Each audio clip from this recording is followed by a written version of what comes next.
В следующем году в Коми откроется новый лесопильный цех. Он заработает в сыктывкарском местечке Чевью. Проект реализует Лузалес. Об этом главе Коми заявил коммерческий директор компании Руслан Семенюк. Это будет уже 4-й такой цех у предприятия. По словам Сергея Гапликова, власти прилагают максимум усилий, чтобы сконцентрировать крупные инвестиции на территории республики. Цитата: «Поэтому все намеченные планы, проектные решения обязательно надо реализовать». А еще в следующем году компания собирается включиться в широкомасштабный федеральный проект по переработке древесных отходов в биотопливо. Сергей Гапликов проявил интерес к таким успехам. У вас уже реализован крупный проект, лесопильный завод. Я был в Белужском районе на заводе, тогда он только проводил пусконаладку. Сейчас как обстоят дела? Вышел ли он на мощность, работает ли?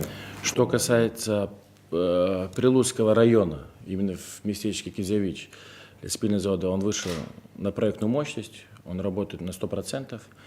Пилетную линию, которую мы там запускали, вы тоже видели. Но у нас есть планы по Прилузскому району увеличить, причем масштабно увеличить выпуск именно пилет.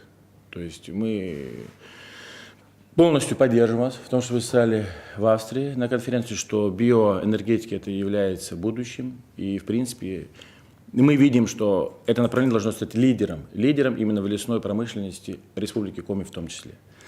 Что касается линии сортировки сухих и лесопильного завода, это мы реализуем данный проект в городе Сыктывкаре в рамках второго инвестпроекта, в котором брали на себя обязательства.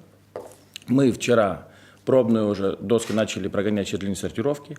Лесопильную линию мы планируем в начале года запустить. Ну и также планируем в июне месяце официально открывать этот лесопильный комплекс в местечке Чевью, ну, куда вас обязательно хотим позвать.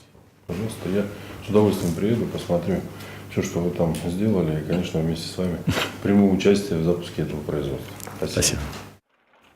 Также топ-менеджер проинформировал губернатора о предварительных результатах деятельности предприятия. Производство демонстрирует позитивную динамику, растет численность персонала. Кроме того, в этом году Лузалес заключила договоры о социально-экономическом сотрудничестве с администрациями Сыктывкара, Прилузского и Ударского районов, а также с администрациями сельских поселений, на территории которых осуществляет свою деятельность.